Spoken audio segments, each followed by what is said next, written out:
In the grand halls of Greystone Manor, a viscount is found dead, a letter opener in his heart, and secrets swirling among a cast of suspects. Enter Miss Jane Marple, the unassuming spinster with a razor-sharp mind, unraveling a web of greed, betrayal, and hidden clues.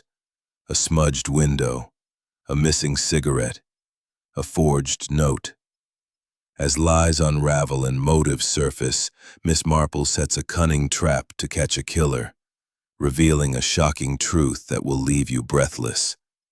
Dive into this classic Agatha Christie-style mystery where every detail matters and no secret stays buried. Chapter 1. The Gathering at Greystone Hall.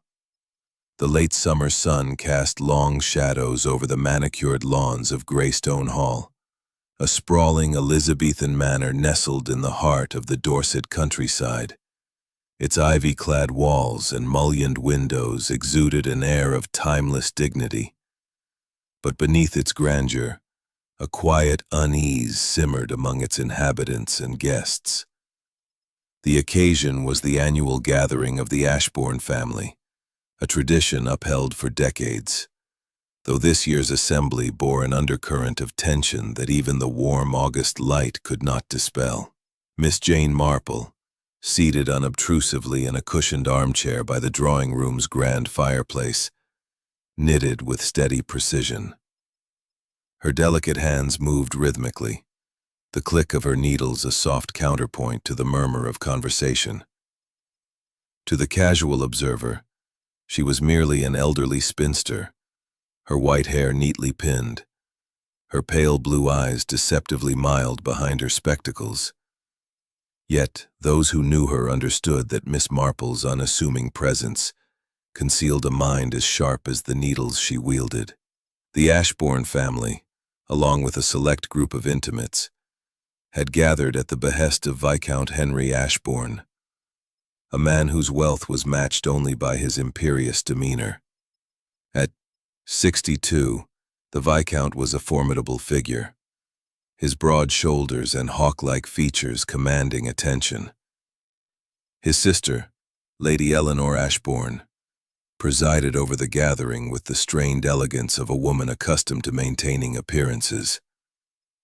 Her daughter, Clara Ashbourne, precisely 4 o'clock, as was the custom at Greystone Hall. The clink of porcelain and the soft hum of polite conversation filled the air, but Miss Marple's keen ears caught the undertones of strain. The Viscount, seated at the head of the table, had spoken sharply to Clara about her recent engagement to a young man named Gerald Warwick, who was conspicuously absent. A fortune hunter, the Viscount had called him, his voice carrying across the room. Clara's cheeks had flushed, and she had excused herself shortly after. Miss Marple's eyes followed Clara's departure, noting the way her shoulders stiffened as she passed her mother, who offered no comfort. Lady Eleanor, in turn, exchanged a glance with Dr. Reed, who quickly looked away. Beatrice Langley, sipping her tea, whispered something to Sylvia Crane, who nodded almost imperceptibly. The Viscount, meanwhile, seemed oblivious to the undercurrents, his attention fixed on a silver cigarette case he toyed with, its engraved surface catching the light. As the clock struck 5, the Viscount rose abruptly. "I have matters to attend to in my study," he announced, his tone brooking no argument. "We shall reconvene for dinner at 8. With that, he strode from the room, leaving a silence that lingered a moment too long. Miss Marple continued her knitting, her mind cataloguing the scene.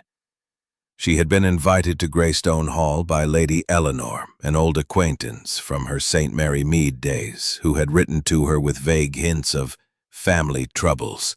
Miss Marple had accepted out of curiosity, sensing that beneath the polished surface of this gathering lay something far more sinister than mere familial discord. The hours passed quietly, the guests dispersing to their rooms or the gardens. At 7:30, as Miss Marple descended the grand staircase, dressed in her modest black evening gown, A piercing scream shattered the calm. It came from the direction of the Viscount's study. The household converged on the scene with startling speed. Clara, her face pale, Lady Eleanor clutching her pearls, Dr. Reed already loosening his collar as if anticipating a crisis, and the others, their expressions ranging from shock to guarded curiosity. Captain Pennington, and yet not entirely unexpected. Lady Eleanor gasped. "Jane, what can you mean?" Miss Marple's eyes twinkled faintly. "Only that human nature, my dear Eleanor, is rarely as simple as it seems. We must send for the police, of course, but I suspect there is much to uncover before they arrive." As the household erupted into murmurs and accusations, Miss Marple stepped back, her mind already at work. The Viscount's death was no random act of violence. It was a carefully orchestrated crime, and she intended to unravel its secrets with the precision of her knitting needles. The police would come, but Miss Marple knew that the truth lay not in the obvious but in the subtle, in the glances, the silences, the contradictions that only her little gray cells could discern. The game, as she often thought of it, had begun. Chapter 2. The Shadow of Suspicion. The study at Greystone Hall was a somber tableau as the evening deepened, the air thick with the metallic tang of blood and the weight of unspoken fears. Viscount Henry Ashbourne's body remained slumped over his desk, the letter opener protruding from his chest like an accusation. The police had been summoned, but the nearest station was miles away, and the household was left to grapple with the horror in the interim. Miss Jane Marple stood near the edge of the room, her slight figure almost invisible amidst the chaos, her eyes darting from one face to another, cataloging every gesture, every word. Lady Eleanor, her composure fraying, clutched a handkerchief as she hovered near the doorway. "Who could have done this?" she whispered, her voice trembling. "Henry was not always kind, but to be murdered in his own home." Her words trailed off as Clara, her daughter, let out a stifled sob and buried her face in her hands. Dr. Malcolm Reed, ever the professional, had knelt beside the body to confirm what was already evident. "He's been dead no more than an hour," he said, his tone clinical but his eyes troubled. "The wound is precise, straight to the heart. Whoever did this knew what they were about." Captain Arthur Pennington, his naval bluster subdued, stood by the open window, his hands clasped tightly cufflinks. "I suggest nothing, Mr. Vance," Miss Marple replied, her tone mild but her eyes sharp. "I merely observe. And I observe that the Viscount was not a man without enemies, even within these walls." The room fell silent, the weight of her words settling over the group like a fog. Mrs. Beatrice Langley, ever quick to fill an awkward pause, spoke up. "Well, it's no secret Henry was difficult. He was tight-fisted with his money, always lording it over the rest of us. And that business with Clara's engagement, oh, he was furious about young Gerald Warwick." Clara's head snapped up, her eyes blazing. "Don't you dare bring Gerald into this, Beatrice. He wasn't even here." "Indeed," Miss Marple interjected, her voice cutting through the rising tension. "And where was everyone, precisely, between 7 and 7:30 this evening? It would be helpful to know." The question hung in the air, and the answers came haltingly. Lady Eleanor had been in her sitting room, writing letters. Clara claimed to have been in the library, reading. Dr. Reed said he was in his room, reviewing medical notes. Captain Pennington had been in the billiard room, practicing alone. Beatrice Langley and Sylvia Crane both insisted they were together in the conservatory, discussing old family photographs. Lionel Vance stammered that he had been in the guest wing, organizing his papers. Miss Marple nodded, her expression unreadable. "How convenient that everyone was so occupied, she murmured. And yet, the Viscount was alone in his study, vulnerable to an attack. Tell me, did anyone hear anything unusual before the scream? Sylvia Crane, who had been silent until now, spoke in a low voice. I thought I heard raised voices around 7:15, coming from this direction, but I couldn't be sure. The walls are thick and I was in the conservatory. Voices? Miss Marple's eyebrows rose slightly. Arguing, perhaps. Sylvia hesitated, her pale face tightening. Possibly. I couldn't make out the words. The others exchanged glances, some uneasy, others defensive. Miss Demeanor strode into the room, followed by a young constable. He surveyed the scene with a practiced eye, taking in the body, the letter opener, and the assembled group. Right then, he said brusquely. Nobody leaves this house until we've got statements from everyone. Miss Marple, I presume? Miss Marple inclined her head. At your service, Inspector. Though I fear this is no simple matter. Harrow grunted, clearly unimpressed by the elderly woman's presence. We'll see about that. Now, let's have the facts. Who found the body? Captain Pennington stepped forward, recounting his discovery, while the others provided their alibis. Again, this time with a touch more wariness. Inspector Harrow scribbled notes, his expression growing grimmer with each account. Seems to me, he said at last, that someone's not telling the whole truth. A man doesn't get stabbed in his own study without someone noticing something. Miss Marple said nothing, but her mind was racing. The alibis were too neat, too rehearsed, and the missing cigarette nagged at her. She recalled a conversation with her nephew Raymond, who had once remarked on how people's habits could betray them. The Viscount's cigarette case was a clue, she was certain, but its meaning remained elusive. As the police began their examination of the study, Miss Marple slipped away to the drawing room, where she resumed her knitting. The household was a tapestry of secrets, she thought, and the Viscount's death was merely the first thread to be pulled.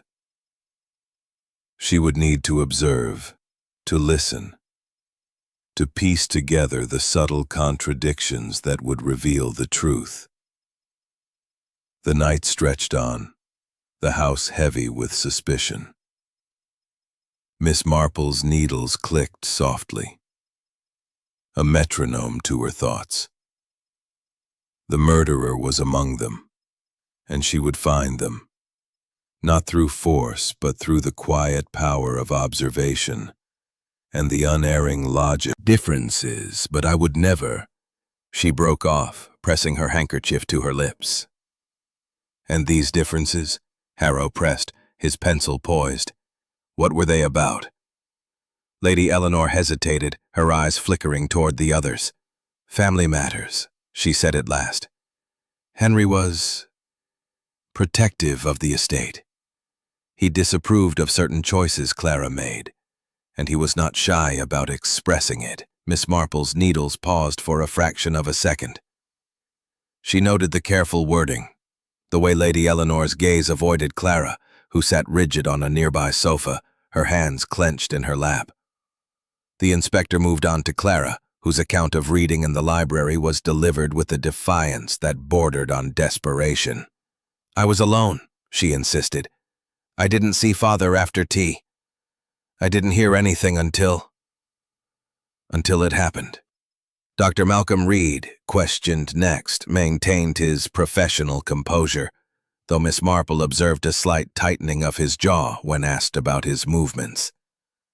"I was in my room, reviewing patient notes," he said.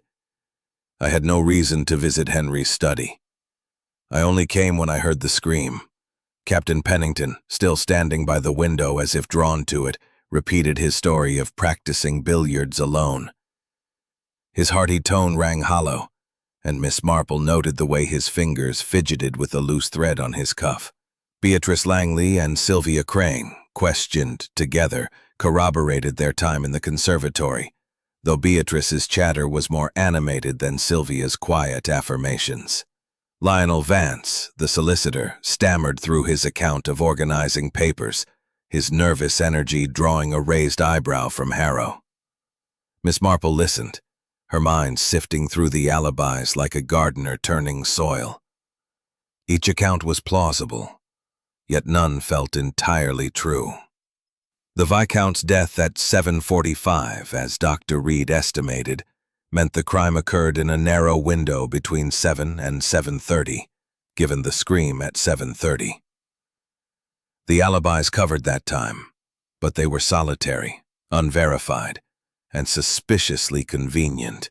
She recalled a case in St. Mary Mead where a similar web of alibis had unraveled under scrutiny, revealing a truth hidden in plain sight. Are often significant. 9 cigarettes instead of 10. It is a detail worth considering. The inspector grunted but made a note. Miss Marple returned to her knitting, her mind turning to the cigarette case. She had seen such cases before, often used to conceal more than tobacco. In her village, old Mrs. Harrowby had once hidden a love letter in a similar case, a secret that had unraveled a scandal. Could the Viscount's case hold a similar clue? As the household dispersed, Miss Marple lingered, her eyes drawn to the study door, now guarded by the constable. She approached, her steps light, and peered inside. The room was as she remembered. The desk, the letter opener, the open window, the smudged pane. But something new caught her eye. A faint scratch on the floor near the desk, as if a chair had been moved hastily. She filed it away, along with the smudge, the missing cigarette, and the reported voices Sylvia Crane had mentioned. Returning to the drawing room, Miss Marple found Clara alone, staring into the fire. "My dear," Miss Marple said gently, settling beside her, "you must be dreadfully shaken. Tell me, was your father always so particular about his cigarette case?" Clara blinked, startled. "His cigarette case? I suppose so. He always carried it, a gift from my grandfather. He was fussy about it, kept it polished, never let anyone touch it." "And did he smoke before dinner?" Miss Marple asked, her tone conversational. Clara frowned. "No, never.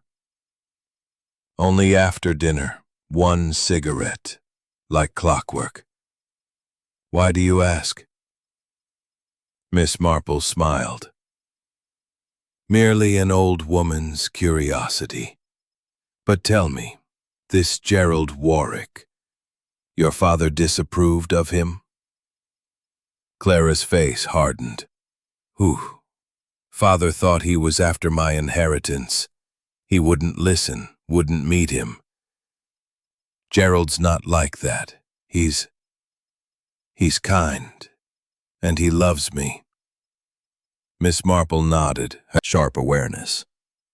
And she would watch Lionel Vance, whose nervousness suggested more than mere shock. The truth, Miss Marple knew, lay in the details, the small, overlooked things that people like Inspector Harrow often missed. With her little gray cells at work, she would find the truth, no matter how cleverly it was hidden. Chapter 4. The Subtle Art of Observation. The morning sun filtered through the heavy drapes of Greystone Hall, casting a golden glow over the somber breakfast room. The household gathered in uneasy silence, the clink of cutlery and the soft rustle of the morning paper the only sounds. Viscount Henry Ashbourne's absence was a palpable void, his empty chair at the head of the table a stark reminder of the previous night's horror. Miss Jane Marple, seated near the window with a cup of tea, observed the group with her characteristic quiet intensity. Her knitting lay in her lap, untouched for now, as her pale blue eyes took in every detail of the scene. Lady Eleanor, pale and drawn, picked at her toast, her eyes darting nervously toward the door as if expecting the police to burst in at any moment. Clara, seated beside her, stared blankly at her plate, her usual vivacity extinguished. Dr. Malcolm Reed, ever composed, sipped his coffee while glancing at a medical journal, though Miss Marple noted the way his fingers tightened around the cup.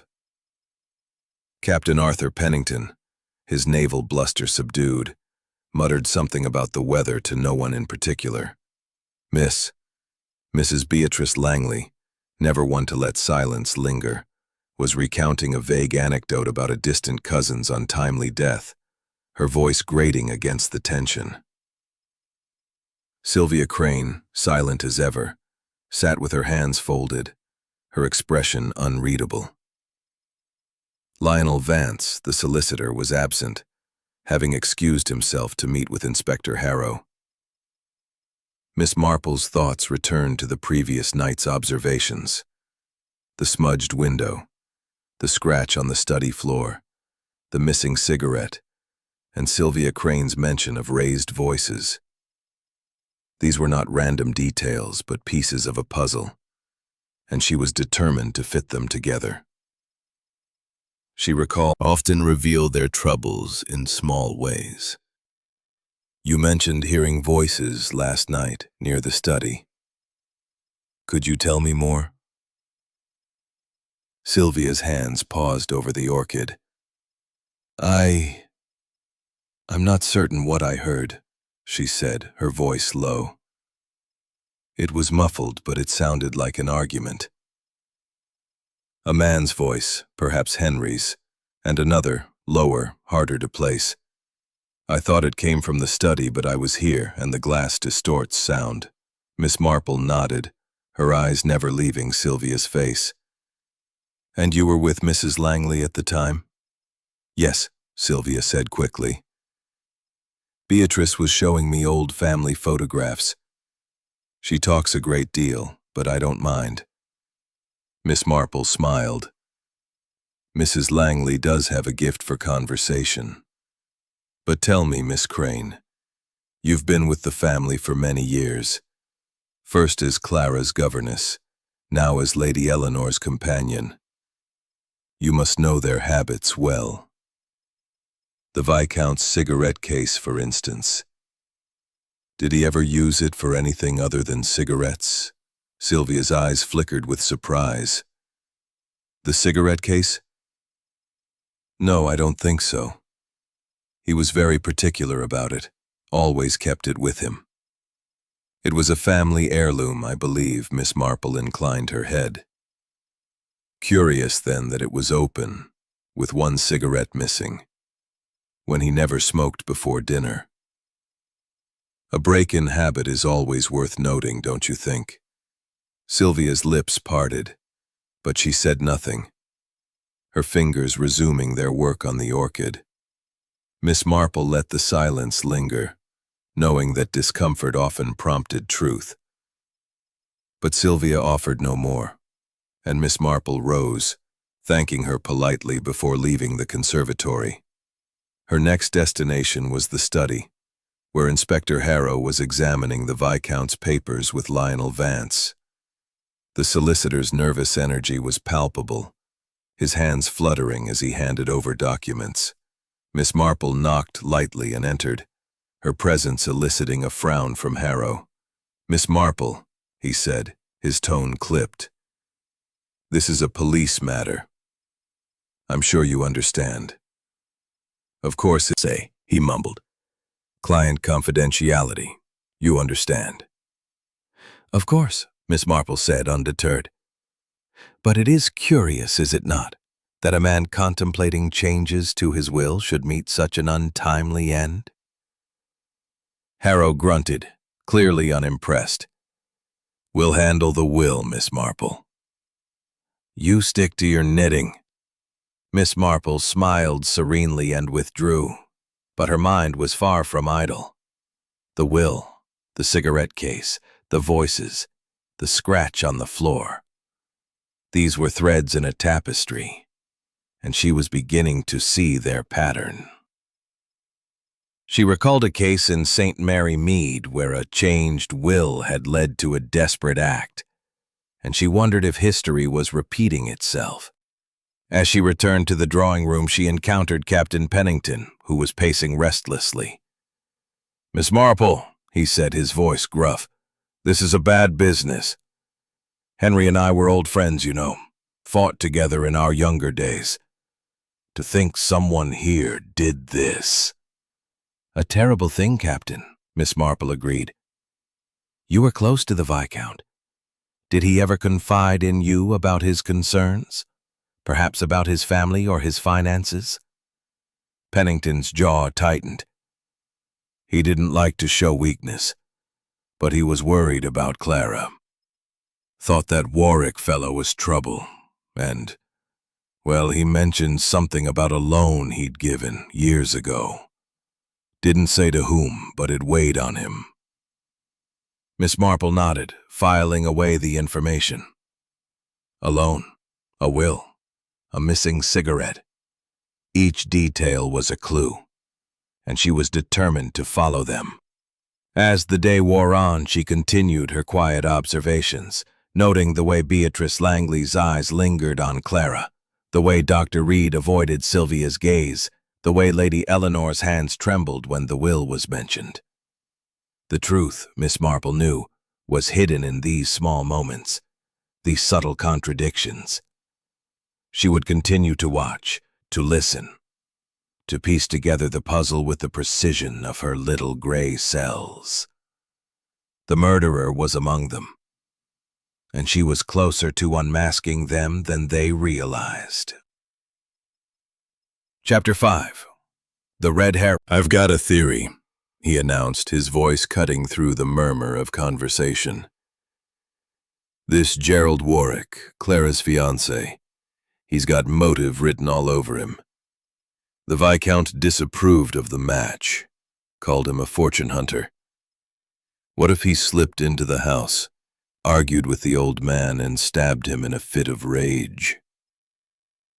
Clara's teacup clattered to its saucer, her face flushing with indignation.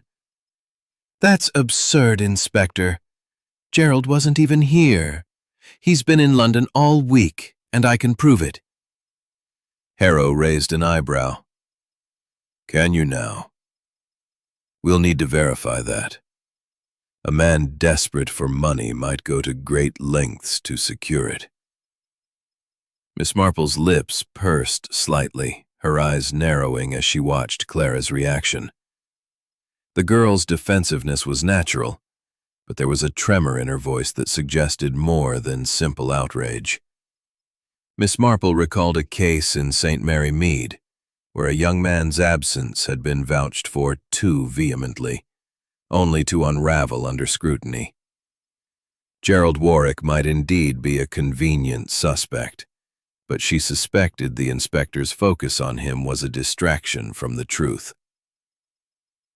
As breakfast ended, Miss Marple slipped away to the library, a vast room lined with leather-bound volumes and heavy oak furniture. She had noted Clara's claim of reading there during the critical hour before the murder, and she wished to see the space for herself.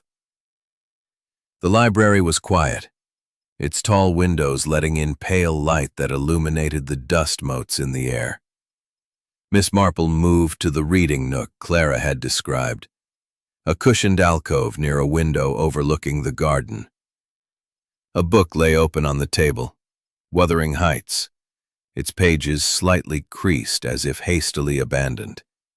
Miss Marple examined the book, noting a faint pencil mark on the margin of page 127. A single word, meat. It was an odd annotation, and she wondered if it was Clara's or someone else's. She glanced out the window, which faced the path to the study. From here one could see anyone approaching the study door, but the angle was wrong to see inside. Still, the word meat mild. But facts can be slippery things. For instance, the Viscount cigarette case, 9 cigarettes instead of 10. A fact, yet it suggests a story. Did you ever see him use it for anything other than cigarettes? Reed hesitated, his fingers tightening on his bag. Not that I recall. He was particular about it, as Clara said. Why do you keep harping on that case? Miss Marple's eyes twinkled. An old woman's curiosity, Doctor. But habits, when broken, are like a crack in a mirror. They distort the reflection of truth. Reed's lips pressed into a thin line, and he excused himself abruptly, leaving Miss Marple alone with her thoughts. She made a mental note of his discomfort, recalling how often in St. Mary Mead a defensive response had betrayed a hidden truth. She returned to the book, flipping through its pages, but found no further marks. The word meat remained a tantalizing clue, one she would pursue. Later that morning, Miss Marple joined Inspector Harrow in the study, where he was sifting through the Viscount's papers with Lionel Vance. The solicitor's nervous energy was more pronounced, his hands trembling as he handed over a ledger. These are the estate's accounts, Vance said. Henry was meticulous about them.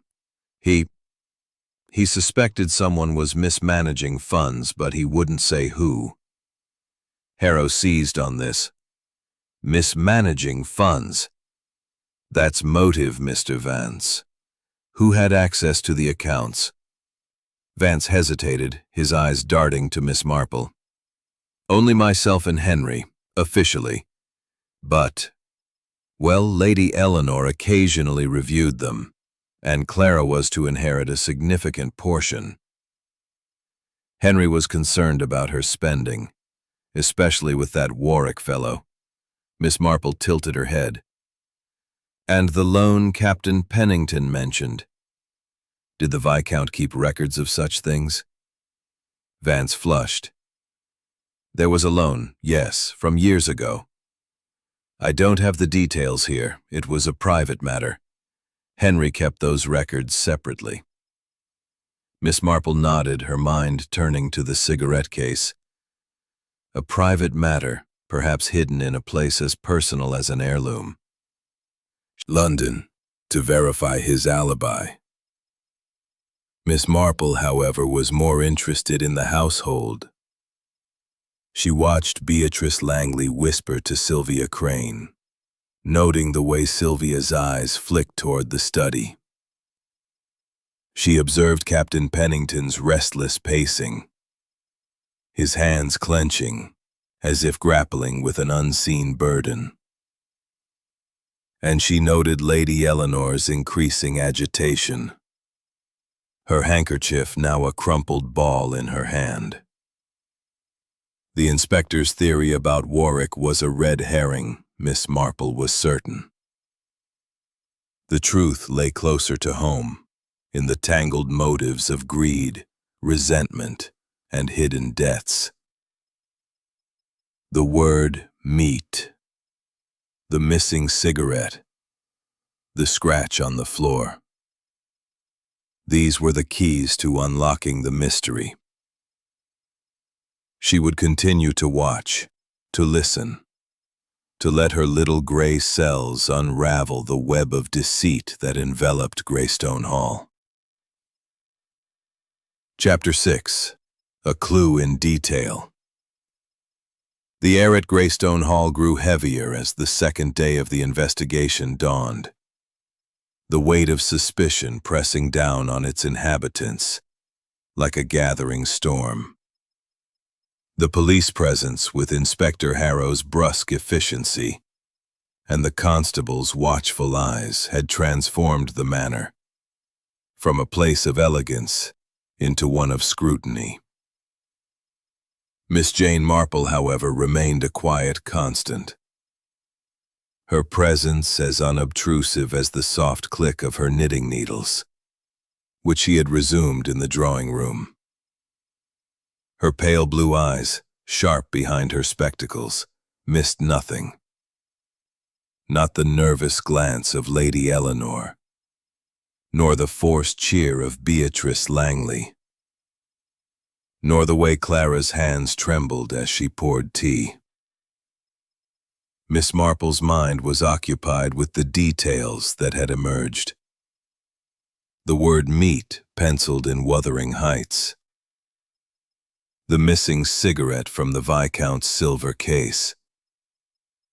The smudged window pane. The scratch on the study floor. And the hints of a mysterious loan and a contested will. Each was a thread in the tapestry of the crime, and she was the floor, where the faint scratch she had noticed before was still visible near the desk's leg. "Inspector," she said, her voice soft, "have you considered the position of this scratch? It is not where one would expect from normal wear. It suggests a chair, or something heavier, was moved hastily." Harrow crouched, peering at the mark. "Could be nothing," he said, but his tone was less dismissive. "The desk is heavy, though. Moving it would take strength." "Or desperation," Miss Marple murmured. She turned her attention to the cigarette case, noting its intricate engraving. A family crest, perhaps. "Might I examine this, Inspector?" With care, of course. Harrow hesitated, then handed her a pair of gloves. "Be quick about it." Miss Marple donned the gloves and lifted the case, turning it over in her hands. It was heavier than expected, its hinge smooth but firm. She pressed gently along the edges, recalling a similar case in her village that had concealed a false bottom. To her surprise, a soft click sounded, and a thin panel slid open, revealing a folded piece of paper tucked inside. "Well, well," she said, her eyes twinkling. "It seems the Viscount was a man of secrets after all." Harrow's jaw tightened as he took the paper, unfolding it carefully. It was a handwritten note dated 3 weeks prior in the Viscount's precise script. "Loan of £10,000 to AP, 1915. Never repaid. Confrontation required." "AP," Harrow muttered. "Arthur Pennington, I'd wager. The captain was his old friend, wasn't he?" Miss Marple nodded, though her mind was racing. The note was a significant clue, but it raised as many questions as it answered. Why had the Viscount kept it hidden? And why confront Pennington now, after so many years? She recalled the captain's restless demeanor, his clenched hands, and wondered if the loan was a motive for murder. As Harrow into a chair, "But I do enjoy a good conversation. Tell me, Captain, you and the Viscount were close. Did he ever speak of old debts or obligations between you?" Pennington's hand froze on the cue ball, his expression hardening. "Old debts? We had our share of history, Henry and I. War buddies, you know. But nothing worth killing over, if that's what you're getting at. Miss Marple's smile was gentle but unyielding. I merely wonder, Captain. Alone, perhaps, from long ago. Such things can weigh heavily on a man. Pennington's jaw clenched, and he set the cue ball down with a thud. If Henry had a grievance, he never aired it to me. I'd have paid him back if he'd asked. Now, if you'll excuse me, I need some air. As he strode out, Miss Marple noted the tension in his shoulders, the way his hands balled into fists. The note in the cigarette case had struck a nerve, but was it guilt or merely resentment? She recalled a St. Mary Mead incident where a long-forgotten debt had led to a bitter confrontation, and she wondered if Pennington's loyalty to the Viscount had frayed under the weight of obligation. Later, Miss Marple joined the household for lunch, where Inspector Harrow announced the note's discovery, though he did not mention its hiding place. The room erupted in murmurs, with Clara's eyes widening and Lady Eleanor's face paling. Pennington's fork clattered to his plate, and he excused himself abruptly. Beatrice Langley, ever eager for gossip, leaned toward Sylvia Crane, whispering loudly about debts and betrayals. Miss Marple watched it all, her mind piecing together the puzzle. The note was a crucial clue, but it was not the whole story. The scratch on the floor, the smudged window, the word meat. These suggested a more complex plot, one woven with care and cunning. She suspected the murderer had anticipated scrutiny, planting distractions like the open window to mislead the police. As the meal ended, Miss Marple returned to her knitting, her needles clicking rhythmically. The Viscount's death was no impulsive act. It was a calculated move, rooted in secrets that implicating Captain Pennington. The smudged window, the scratch on the study floor, the word meat in Wuthering Heights, and the hints of a contested will. Inspector Harrow, emboldened by the note, had focused his attention on Pennington, questioning him repeatedly about the loan mentioned in the Viscount's hidden message. The captain's denials were vehement, but his agitation was evident, his hearty demeanor crumbling under scrutiny. Miss Marple, however, suspected the note was only part of the story. In her St. Mary Mead experience, a single clue rarely told the whole truth. It was the interplay of details that revealed the murderer's hand. As the household gathered for tea, Miss Marple observed the strained dynamics.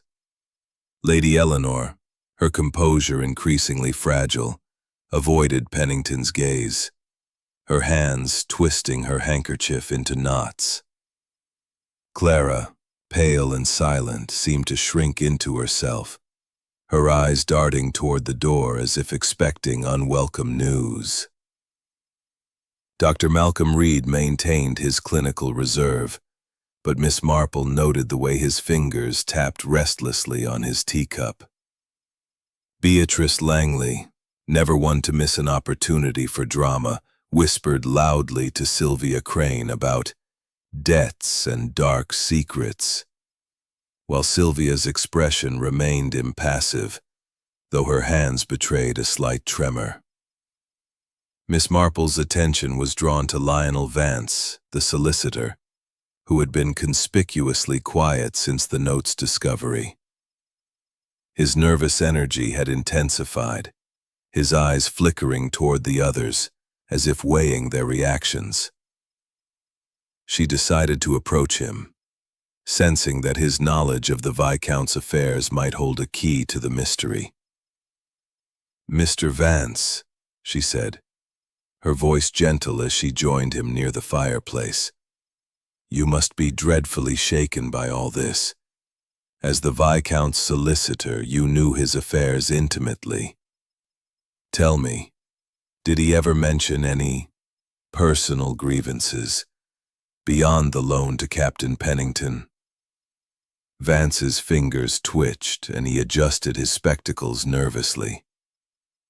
Viscount's secrecy suggested a man who trusted few, and the hidden note pointed to a confrontation that had perhaps gone deadly. But was Pennington the only one involved? Or was there another layer to the deception? Her thoughts were interrupted by a commotion at the door.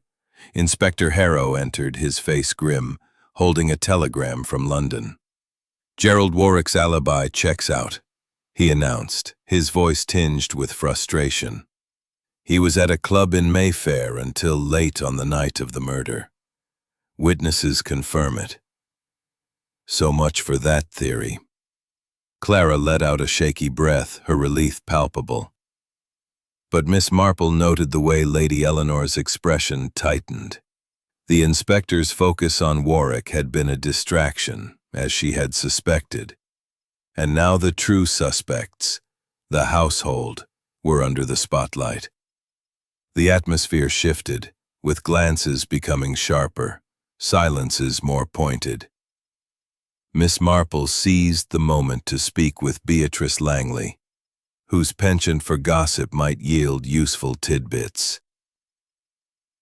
"Mrs. Langley," she said, joining her on the sofa, "you've known the family for years. You must have seen many of their ups and downs. Was there ever tension between the Viscount and his sister, Lady Eleanor?" Beatrice's eyes lit up, eager to share. "Oh, my dear Miss Marple, you've no idea. Henry and Eleanor were always at odds. She resented his control over the estate, you know. Thought she deserved more say, especially after their father died. And then there was the matter of Clara's trust fund. Henry was strict about it, wanted to tie it up so that young Warwick couldn't touch it. Eleanor didn't like that one bit." Miss Marple nodded, her expression encouraging. "And did Lady Eleanor ever act on these resentments?" Beatrice leaned closer, her voice a conspiratorial whisper. "Well, I shouldn't say, but I overheard her arguing with Henry a month ago, in this very room. Something about fair shares and debts repaid. I didn't catch it all, but she was furious. And then there's Dr. Reed, always so attentive." Room. Miss Marple found Sylvia Crane alone, staring out the window. "Miss Crane," she said gently, "you seem troubled.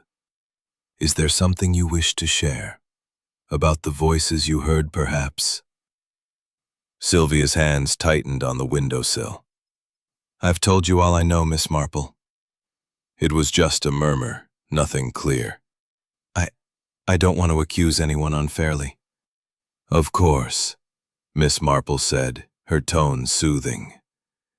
"But sometimes the smallest detail can clarify a mystery. You were close to the family, as Clara's governess. Did the Viscount ever confide in you about his concerns?" Sylvia hesitated, then shook her head. "He was a private man. But he did seem worried lately. He mentioned something about betrayal once, when he thought I wasn't listening. I didn't ask what he meant." Miss Marple nodded, her mind racing. Betrayal, debts, arguments. These were the threads of a complex motive. The Viscount's death was no random act. It was rooted in a web of lies that was beginning to unravel. As she resumed her knitting, she felt the puzzle coming into focus. The murderer was among them, and their secrets were starting to surface. She would need to tread carefully, but the truth was closer than ever. Chapter 8. The Emotional Turning Point. The late afternoon sun cast a golden haze over Greystone Hall. but the warmth could not penetrate the chill of suspicion that had settled over the household. The Viscount's murder, now 2 days past, had fractured the fragile civility of the gathering, and each glance, each whispered word seemed laden with accusation. Miss Jane Marple, seated in her usual corner of the drawing room, knitted with a steady rhythm, her pale blue eyes scanning the room with quiet intensity. The threads of the mystery, the hidden note, the smudged window, the scratch on the study floor, the penciled word meat, and the whispers of debts and betrayals were weaving into a pattern, and she sensed the moment was ripe for a revelation. The household had gathered for tea, a ritual that clasped tightly in her lap. Lionel Vance, returning from his session with Harrow, looked as though he hadn't slept, his spectacles slipping down his nose as he fidgeted. The tension broke when Clara, her voice trembling, spoke up unexpectedly.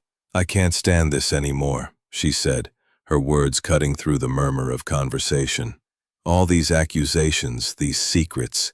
Father's dead, and we're all tearing each other apart." She rose, her chair scraping against the floor, and turned to her mother. "You knew he was going to change the will, didn't you? You were arguing with him about it weeks ago. I heard you." Lady Eleanor's teacup clattered to its saucer, her face draining of color. "Clara, how dare you?" she gasped. "I loved your father despite our differences. I would never..." "Never what?" Clara snapped, tears brimming in her eyes. "You wanted more control over the estate, didn't you?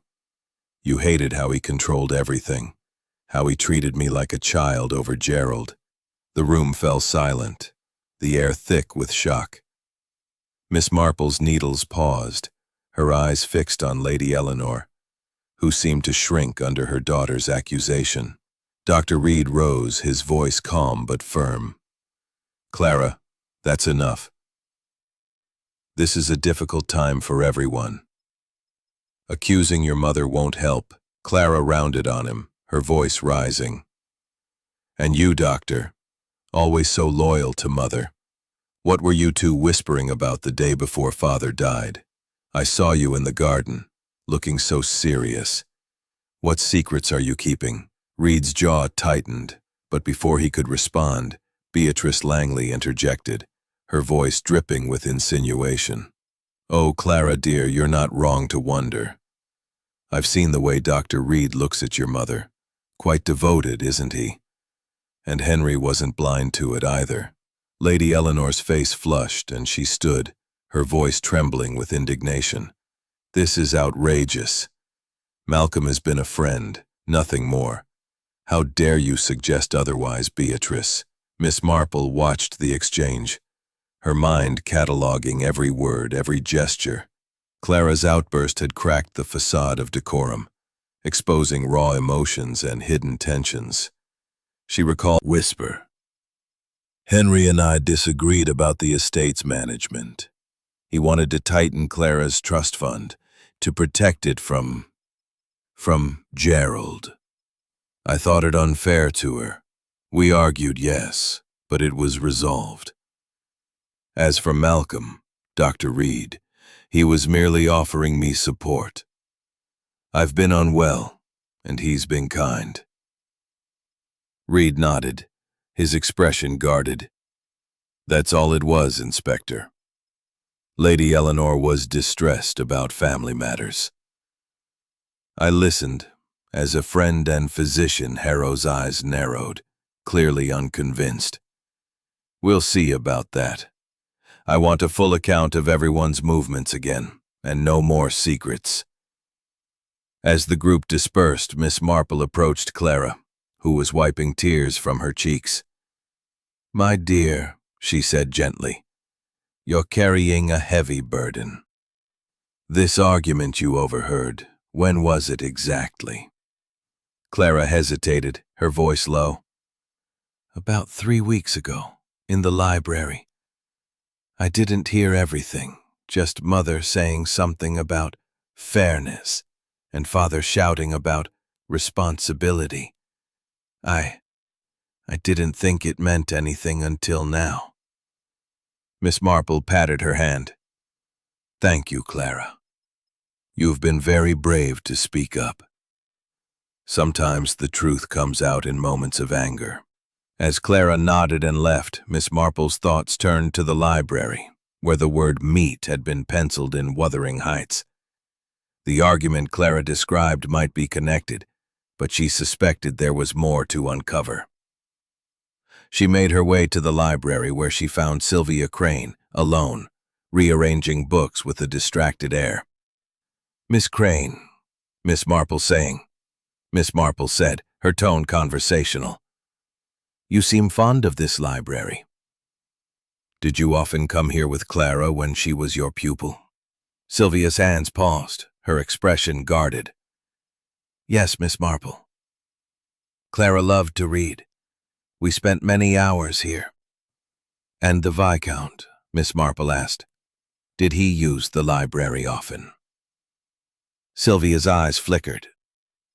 Not often, but he did come here to meet with Mr. Vance sometimes, about estate matters. He was among them, their secrets laid bare by Clara's words. The next step would be to test those secrets, to see which would break under the gentle pressure of her inquiries. Chapter 9. The Trap. The third day at Greystone Hall dawned with a heavy stillness, as if the manor itself were holding its breath. The Viscount's murder had cast a long shadow, and the emotional upheaval of the previous day, Clara's accusations, Lady Eleanor's distress, and the whispers of hidden alliances, had left the household on edge. Miss Jane Marple, seated in the drawing room with her knitting, sensed that the time was ripe to apply pressure, to set a trap that would coax the truth from the web of lies. Her pale blue eyes, sharp behind her spectacles, moved from one face to another, noting the strain in their expressions, the guarded glances that betrayed their fears. Inspector Harrow, frustrated by the lack of definitive evidence, had doubled down on Captain Pennington, whose connection to the hidden note about the unpaid loan made him the prime suspect. Yet Miss Marple, with her keen understanding of human nature, suspected the captain was but one piece of a larger puzzle.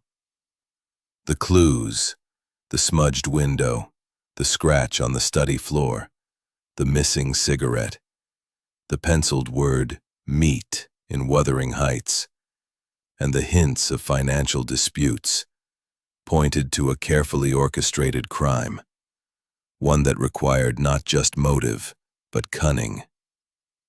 Miss Marple decided the moment had come to gather the household and test their reactions.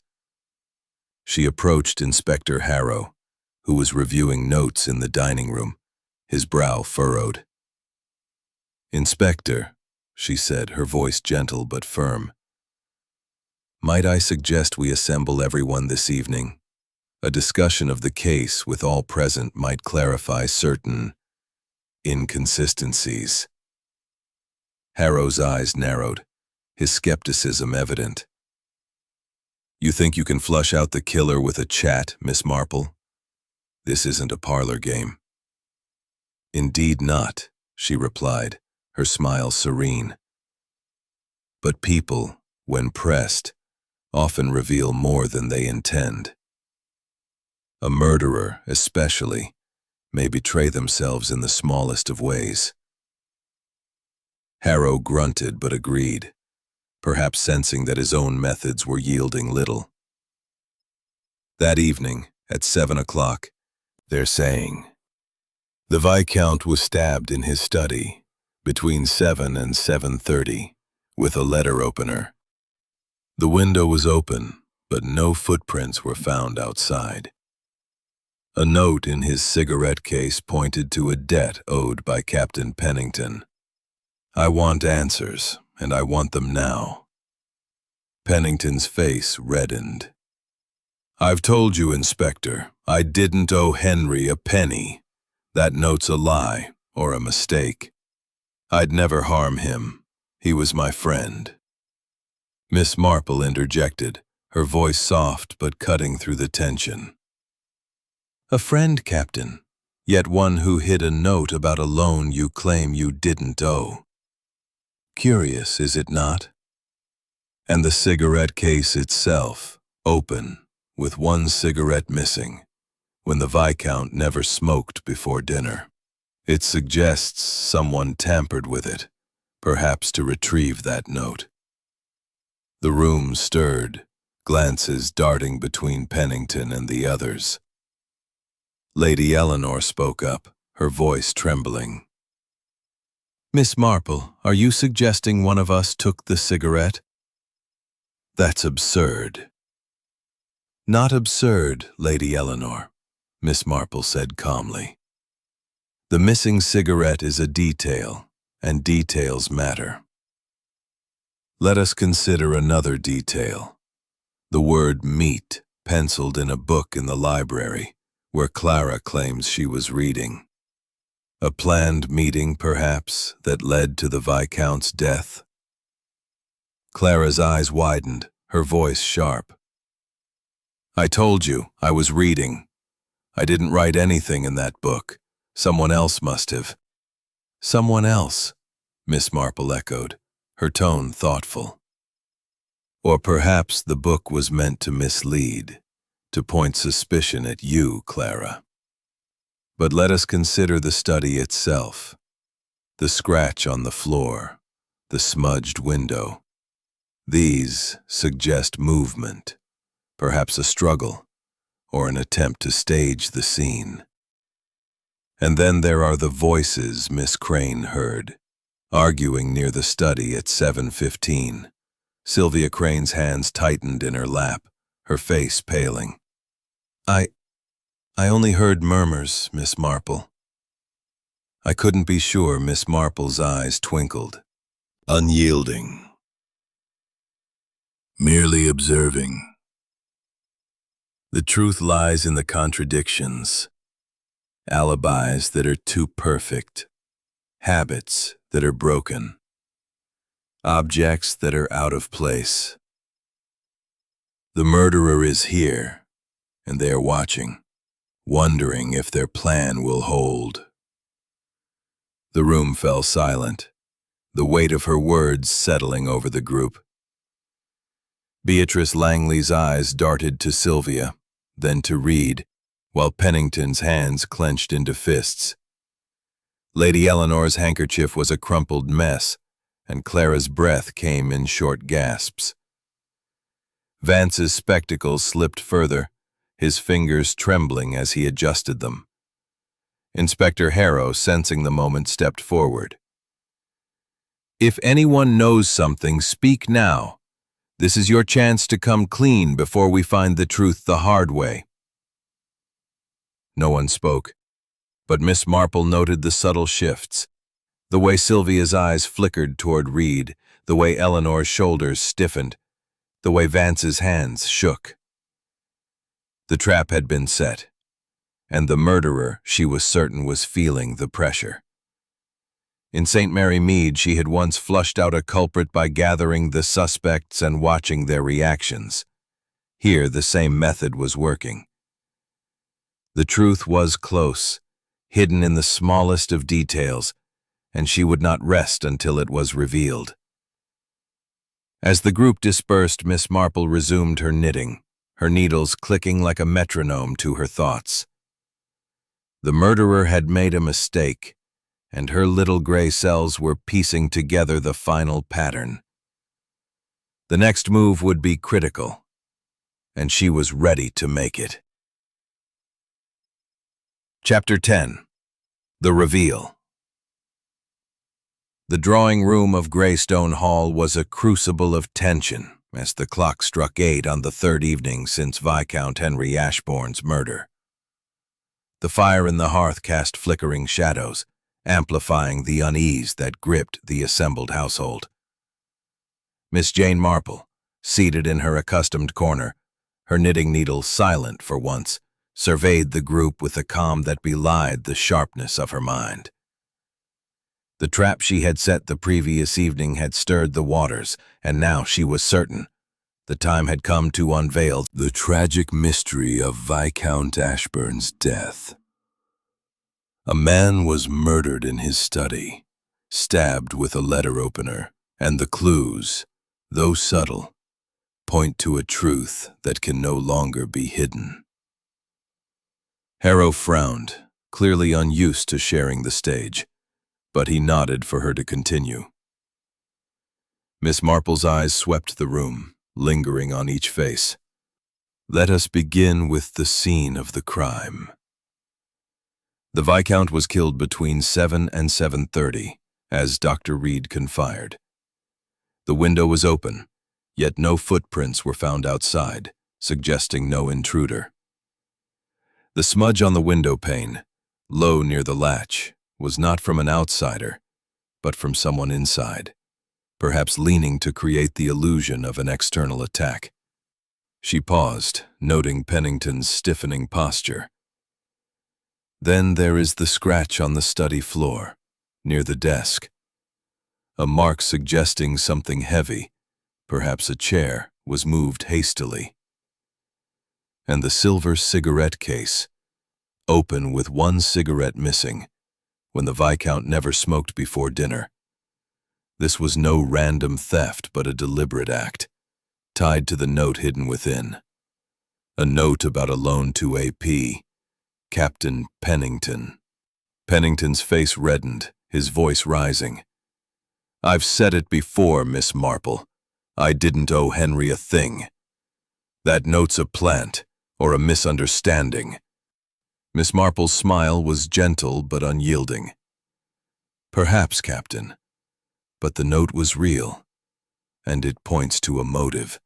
The Viscount was confronting old debts, reviewing his will, tightening Clara's trust fund. These actions threatened someone in this room, someone who stood to lose wealth, power, or freedom. Clara's voice trembled as she spoke. You can't think I'd hurt Father. I was in the library, reading.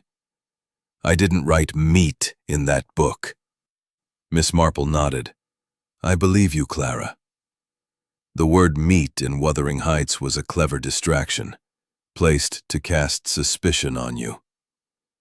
But the library overlooks the study path, and someone might have seen more than they admit.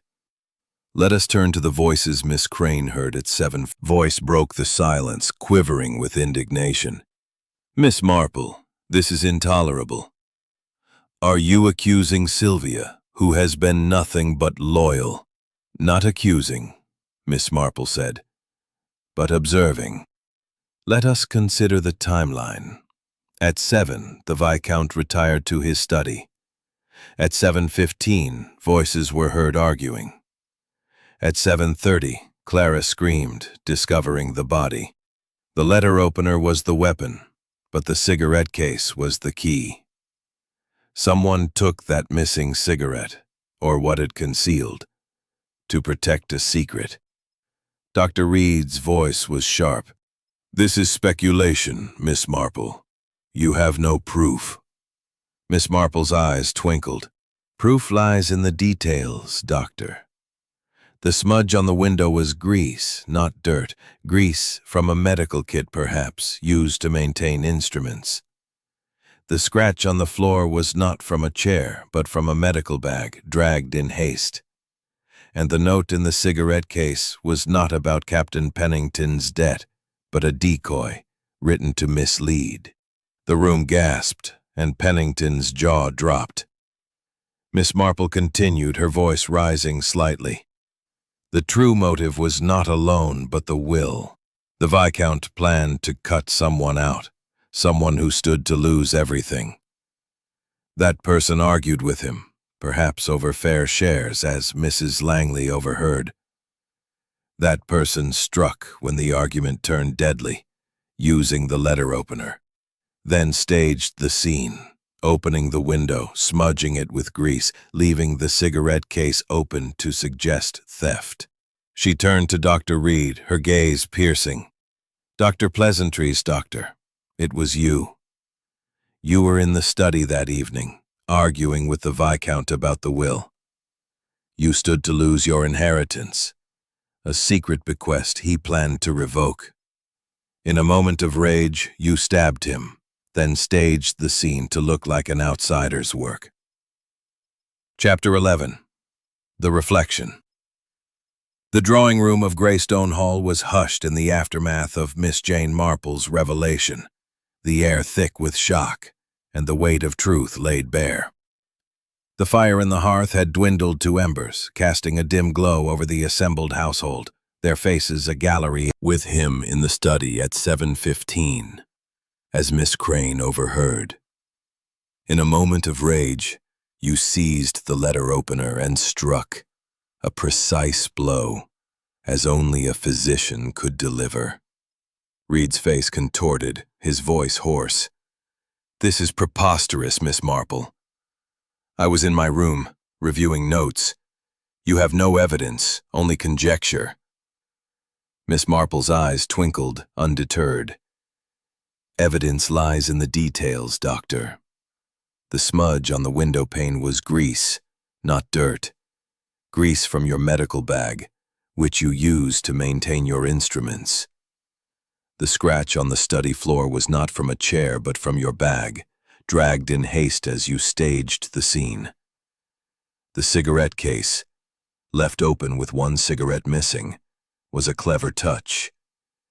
You knew the Viscount's habits, knew he never smoked before dinner, and used the case to plant the note about Captain Pennington's loan, a note you forged to divert suspicion."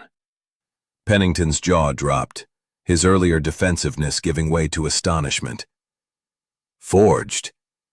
You mean that note wasn't Henry's?" Miss Marple nodded. "The handwriting was close, but not perfect. The Viscount's script was precise, with a distinctive flourish on the H. The note lacked it, a small but telling error. You, Dr. Reed, wrote it to cast blame on Captain Pennington, knowing his old friendship with the Viscount would make the story plausible." Lady Eleanor gasped, her handkerchief falling to the floor. "Malcolm, is this true? Did you betray us all?" Reed's composure cracked, his hands trembling.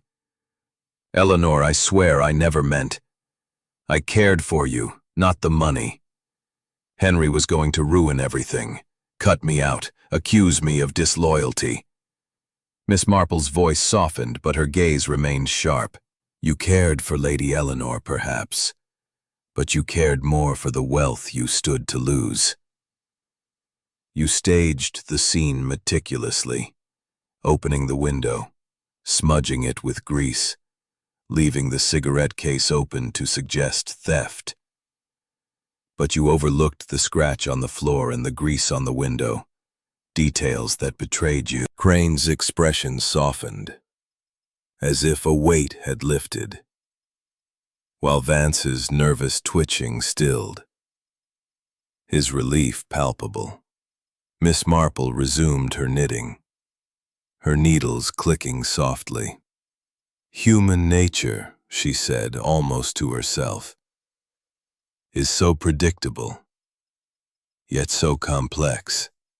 In St. Mary Mead, I once knew a man who hid his guilt behind a mask of kindness, much like Dr. Reed. It is the small things, the grease, the scratch, the missing flourish, that reveal the truth." Harrow turned to her, his tone grudgingly respectful. "Miss Marple, I'll admit I didn't think you had it in you. How did you know it was Reed?" Miss Marple smiled, her eyes twinkling. "I observed, Inspector. People's habits, their contradictions, their fears, they tell a story. Dr. Reed was too careful, too composed, yet his bag betrayed him. And the Viscount's trust in him, his knowledge of the will, made him the only one who could act with such precision." As the household began to disperse, Miss Marple rose, tucking her knitting under her arm.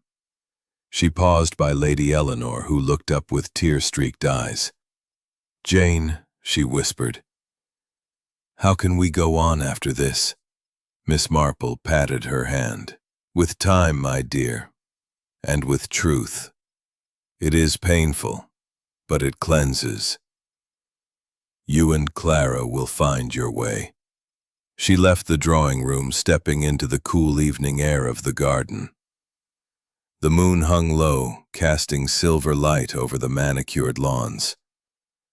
Miss Marple reflected on the case, her mind lingering on the frailties of human nature: greed, betrayal, desperation. She had seen it all before, in the quiet lanes of St. Mary Mead, and she would see it again. But for now the truth had been uncovered, the murderer unmasked, and Greystone Hall could begin to heal. With a final glance at the manor, Miss Marple made her way to her room, her little gray cells at rest, but ready for the next mystery that human nature would inevitably provide. Chapter 12. The Aftermath. The morning following, Arthur Pennington, cleared of suspicion, ate with a forced heartiness, his relief tempered by the loss of his old friend. Mrs. Beatrice Langley, uncharacteristically subdued, picked at her food, her gossip silenced by the gravity of the truth. Sylvia Crane, her usual reserve softened, offered small gestures of comfort to Clara, while Lionel Vance, his nervous energy abated, sat quietly, his spectacles no longer slipping. Inspector Harrow had departed early to oversee Reed's transfer to the local jail, leaving a constable to tie up loose ends. The inspector had grudgingly acknowledged Miss Marple's role in solving the case, though his parting words, "You've a sharp mind, Miss Marple, but leave policing to the professionals," had carried a hint of wounded pride. Miss Marple, unperturbed, had merely smiled, knowing that her little gray cells had seen what his methods had missed. As breakfast ended, Miss Marple sought out Sylvia Crane, whom she found in the conservatory, tending to her beloved orchids. The glass-walled room was a haven of green, its air thick with the scent of earth and blooms. Sylvia's hands moved with care, but her eyes were troubled, reflecting the weight of the past days. "Miss Crane," Miss Marple said, settling onto a wicker chair, "you have been a quiet strength in this household. It cannot have been easy, witnessing such turmoil." Sylvia's hands paused, her expression softening. "It's been dreadful, Miss Marple. I cared for Clara, for all of them, but I never imagined Dr. Reed could do such a thing." Miss Marple nodded, her eyes gentle but searching. "You heard the voices that night, near the study. It must have been difficult knowing they pointed to something sinister, yet not being certain. Tell me, did you ever suspect Dr. Reed before yesterday?" Sylvia hesitated, her fingers brushing a delicate petal. I wondered about him. He was so close to Lady Eleanor, always at her side. And the Viscount, he'd grown cold toward him lately, as if he didn't trust strength, as if the truth had freed her from a burden. "Miss Marple," Clara said, her voice steady, "I owe you so much. You saw what none of us could. How did you know it was Dr. Reed?" Miss Marple smiled, settling beside her. "It was the details, my dear. The grease on the window, the scratch on the floor, the forged note. They all pointed to someone with intimate knowledge of the household, someone who could move unnoticed. Dr. Reed's composure was his mask, but his actions betrayed him. In my village, I've seen such masks before. People who seem kind but hide darker motives. Clara nodded, her fingers tracing the book's cover. I thought it was me he wanted to blame, with that word in the book. I was so afraid. And you were brave to face that fear, Miss Marple said. You and your mother will need each other now. The truth is painful, but it clears the way for healing. As Clara thanked her, Miss Marple's thoughts turned to the broader implications of the case. The Viscount's death had exposed the frailties of the household. Greed, resentment, hidden desires. But it had also revealed their resilience. She recalled a St. Mary Mead case where a family, torn apart by betrayal, had found strength in unity, and she hoped the same for Greystone Hall. Later that day, Miss Marple joined Lady Eleanor in her sitting room. A quiet space filled with family portraits and faded elegance. Lady Eleanor's eyes were red, but her voice was steady as she spoke. Jane, I don't know how to thank you. You've given us the truth, but it's a bitter gift. Malcolm. I trusted him. Miss Marple patted her hand. Trust is a risk, Eleanor, but it is also a strength. You and Clara will rebuild, as families do. The Viscount's death was a tragedy, but it has shown you who you can rely on. Lady Eleanor nodded, a tear escaping. Miss Jane Marple, preparing to depart for St. Mary Mead, sat in the drawing room with her knitting, her pale blue eyes taking in the subtle shifts in the group's demeanor. Her work was nearly done, but she sensed a few loose threads in the tapestry of the case that needed tying before she could leave with a clear conscience.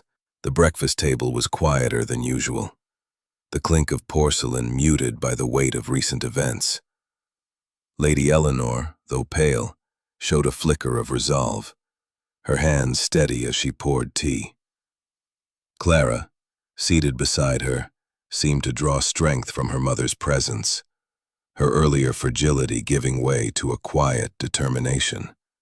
Captain Arthur Pennington, his name cleared, spoke with a forced cheer about the weather, while Mrs. Beatrice Langley, her gossip subdued, offered only polite murmurs. Sylvia Crane, ever reserved, sat with a calm that suggested relief, her role in the household reaffirmed. Lionel Vance, his nervous twitching diminished, ate with a newfound ease, as if the shadow of suspicion had lifted from him. Miss Marple's thoughts lingered on the clues that had led to Reed's unmasking. The grease on the window, the scratch from his medical bag, the forged note in the cigarette case, and the penciled word meat in Wuthering Heights. Each had played its part, but she wondered about the deeper currents, the personal betrayals and hidden motives that had driven Reed to such an extreme act. In St. Mary Mead, she had often found that a crime's resolution left questions unanswered, and she felt compelled to ensure no lingering doubts remained. After breakfast, Miss Marple sought out Captain Pennington, whom she found in the billiard room, idly rolling a cue ball across the table. His face, though relieved, bore the marks of sleepless nights. "Captain," she said, her voice gentle, "you must be greatly relieved to have the truth revealed. The note about the loan caused you much distress, did it not?" Pennington's hand paused, his eyes meeting hers. "It did, Miss Marple. I couldn't fathom why Henry would write such a thing. We were friends, fought side by side. I'd have paid any debt if he'd made her way to the study. where the constable was cataloguing the last of the evidence. The room, though cleared of the Viscount's body, retained an air of solemnity. She examined the desk, now free of the blood-stained blotter, and noted the position of the cigarette case, returned to its place after forensic examination. The hidden compartment revealed by her touch had been the key to unlocking Reed's guilt. But she wondered if other secrets remained. As she stood there, Lionel Vance entered, his expression hesitant. "Miss Marple," he said, adjusting his spectacles. I wanted to thank you. You saved me from suspicion, perhaps even ruin. I was terrified the police would think I tampered with the accounts." Miss Marple smiled kindly. "You were nervous, Mr. Vance, but not guilty. Your anxiety was that of an honest man caught in a storm.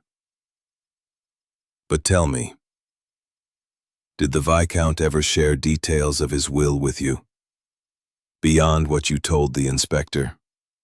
Vance hesitated, his fingers twitching.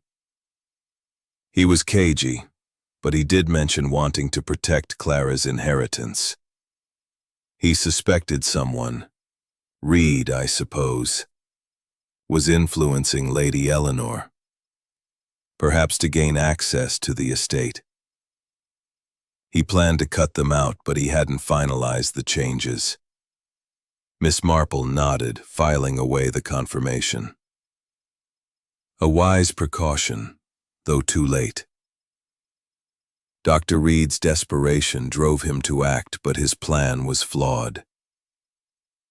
The smallest details betrayed him, as they always do. Vance nodded, his relief evident. "You've a remarkable mind, Miss Marple. I don't know how you saw it all." "In St. Mary Mead," she said, her tone thoughtful, "I learned that people are much the same, whether in a village or a grand manor. Their motives, greed, fear, love, are universal. And their mistakes reveal them."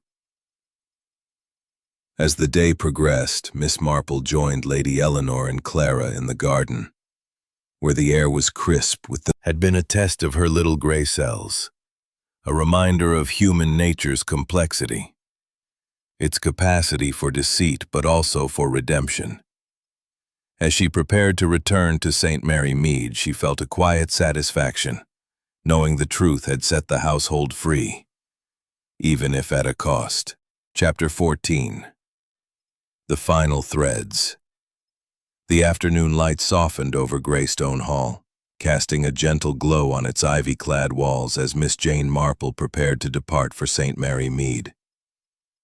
The manor, though still shadowed by the Viscount's murder, seemed to breathe a little easier, its inhabitants beginning to navigate the path toward healing. Miss Marple, her knitting tucked neatly in her bag, stood in the grand hall, her pale blue eyes taking in the scene with a quiet satisfaction. The case was solved, Dr. Malcolm Reed's guilt exposed, but she felt compelled to tie up the final threads of the mystery before leaving, ensuring no lingering doubts remained. The household had gathered to bid her farewell, their faces a mix of gratitude and lingering sorrow. Lady Eleanor, her composure strengthened by resolve, clasped Miss Marple's hands. "Jane, we owe you so much," she said, her voice steady despite the strain in her eyes. "You've given us clarity, a chance to move forward." Clara, standing beside her mother, offered a tentative smile. "I don't know how you did it, Miss Marple, but thank you. I can face Gerald now, knowing the truth." Captain Arthur Pennington, his naval bluster returning, gave a hearty nod. "You're a marvel, Miss Marple. Cleared my name and caught the real culprit. Henry would have admired your sharpness. Mrs. Beatrice Langley, Her gossip subdued murmured her thanks, while Sylvia Crane's quiet nod conveyed a depth of gratitude. Lionel Vance, his nervous energy calmed, adjusted his spectacles, and offered a shy smile. "You've saved us all, in a way," he said. "I'll sleep easier now." Miss Marple smiled, her eyes twinkling. "You are all very kind, but I only did what my little gray cells demanded. The truth, you see, is like a tangled skein of wool. It takes patience to unravel it. Before depart, overlook such subtleties. In her village, she had often been underestimated, and it had always worked to her advantage. As she left the study, Miss Marple encountered Inspector Harrow, who was overseeing the final paperwork. His gruff demeanor had softened, and he tipped his hat to her. "Miss Marple," he said, "I'll admit I was wrong about you. That mind of yours, it's sharper than any detectives I've met. How'd you piece it all together?" Miss Marple's smile was gentle. "In St. Mary Mead, Inspector, I learned that people are much the same, whether in a village or a manor. Their habits, their mistakes, their fears, they tell a story. Dr. Reed's story was one of greed, hidden behind a mask of loyalty. The grease, the scratch, the forged note, they were his mistakes, and they spoke louder than his words." Harrow nodded, a rare smile breaking through. "Well, you've my respect, ma'am. If you're ever in Dorset again, the station could use you." Miss Marple chuckled softly. "I'm content with my knitting, Inspector, but I'm grateful for the sentiment." As she stepped into the waiting car, her thoughts turned to the household. Lady Eleanor and Clara would rebuild, their bond strengthened by adversity. Pennington, freed from suspicion, could honor his friend's memory. Sylvia Crane, with her quiet strength, would guide them, while Vance and Beatrice would find their places in the new order. The Viscount's death had been a tragedy, but it had revealed the resilience beneath the manor's polished surface. The car rolled down the gravel drive, the manor receding into the distance. Miss Marple gazed out at the Dorset countryside, its rolling hills a contrast to the tangled motives she had unraveled. She reflected on the nature of truth, how it hid in the smallest details, waiting for a patient mind to find it. In St. Mary Mead, she had seen greed, betrayal, and redemption. And Greystone Hall had been no different. The case had tested her little gray cells, but they had not failed her. As the car neared the station, Miss Marple felt a quiet contentment. The mystery was solved, the guilty, intricate dance of human nature that had unfolded. Her knitting needles lay idle in her lap, a rare pause, as she considered the clues that had unraveled the mystery. The grease on the window pane, the scratch from Reed's medical bag, the forged note in the cigarette case, and the penciled word, meat, in Wuthering Heights. Each had been a thread in a complex tapestry, woven with care by a murderer who thought himself untouchable. In St. Mary Mead, Miss Marple had seen such arrogance before. A vicar's wife who hid her theft behind piety. A shopkeeper who masked his deceit with charm.